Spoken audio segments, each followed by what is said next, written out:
สดีเด้อสิพายเงือนี่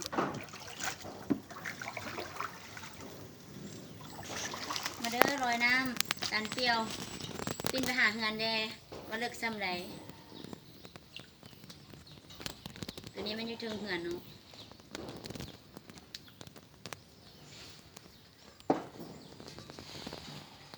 เครื่องกับบุญเลย บอกโน่นี่มันจะสั่นเลยดิ โง่ใส่เลย พี่จะสั่งเราสั่งกันเลยไหน โอ้กับทางเลยบ้านบิ้งกูเลย เอาเงินถ่ายมูล เข้ามาทั่ว เจ้ามูล เขียนกันมา มาจะใส่กัน แบ่งเอาแบ่งลูก ใส่เขาว่าน้ำท่วมแล้วเขาตัดห้าโอเคแล้วอยู่ฟ้าเพื่อน